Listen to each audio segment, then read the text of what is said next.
Kerem y Ande. Por fin se supo la razón que los unió en la montaña del amor.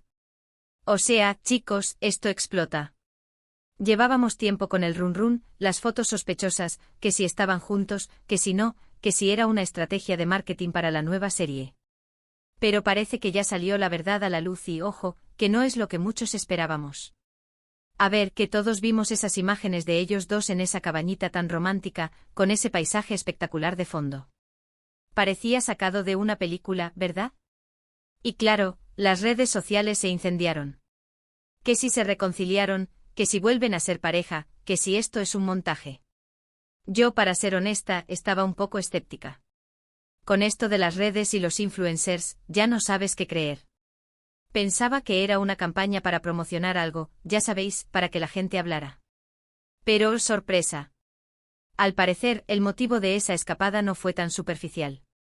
Según me ha llegado por los canales que yo consulto, y creedme, tengo mis fuentes, parece que Kerem y Ande se juntaron en esa montaña por un proyecto muy, muy especial. Y no hablo de una serie o una película cualquiera. Se trata de algo más personal, más íntimo. Lo que yo creo que está pasando es que están trabajando en un documental.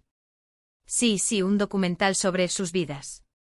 Bueno, no exactamente sobre sus vidas enteras, pero sí sobre un momento muy concreto, el inicio de su relación, la fama que les vino encima, la presión mediática y las dificultades que eso les supuso. Imaginaos ellos dos sentados juntos, recordando esos tiempos, hablando de lo que vivieron cuando se hicieron famosos de la noche a la mañana. Eso tiene que ser oro puro. Muchos decían que era para avivar la llama de su relación, que querían que la gente volviera a ilusionarse con ellos como pareja. Pero yo sospecho que va más allá. Creo que quieren darle la vuelta a la narrativa. En lugar de esconder lo que vivieron, quieren contarlo ellos mismos con sus propias palabras. Y qué mejor que hacerlo juntos, en ese lugar que parece tan idílico, para darle ese toque de recordando los viejos tiempos, pero con una perspectiva más madura. Piensa en el salseo que esto va a generar. La gente que los ama, los que los critican, los que esperan su regreso como pareja, todos van a querer verlo.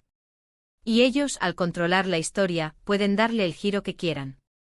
Quizás quieran mostrar que a pesar de todo, hay un respeto mutuo, una amistad, y que el proyecto les ha servido para cerrar capítulos o para entender mejor su pasado. Esto me recuerda a esas parejas que se separan pero luego se juntan para hacer un proyecto artístico juntos. A veces funciona, a veces no, pero siempre genera mucho interés. Y con Kerem y Ande, que tienen esa química que traspasa la pantalla, esto va a ser un bombazo. No os extrañe que en el documental aparezcan imágenes inéditas, entrevistas súper sinceras. Todo lo que nos gusta a nosotros los fans del salseo y de las historias de las estrellas. Para ser honestos, yo estoy deseando que salga. Me da curiosidad saber qué tantos secretos van a revelar. ¿Se atreverán a hablar de los malentendidos? ¿De las presiones? ¿De si realmente se siguen queriendo de alguna manera? Yo creo que sí. Han visto que el silencio no lleva a nada, y ahora quieren tomar las riendas de su propia historia. Y eso me parece genial. Es una jugada maestra, la verdad. Así que nada de reconciliación a la vista, al menos no en el sentido romántico que muchos esperaban. Lo que sí parece es una reconciliación creativa, un proyecto que los une de nuevo pero desde otra perspectiva. Y sinceramente creo que va a ser mucho más interesante que simplemente volver a ser pareja y seguir el mismo guión de siempre. Esto es un giro de guión inesperado y me encanta. Ahora, la gran pregunta que todos nos hacemos, ¿qué pensáis vosotros? ¿Creéis que este documental sobre sus vidas será un éxito? ¿Os imagináis que revelen secretos sorprendentes? ¿O pensáis que es solo una estrategia para volver a estar en boca de todos?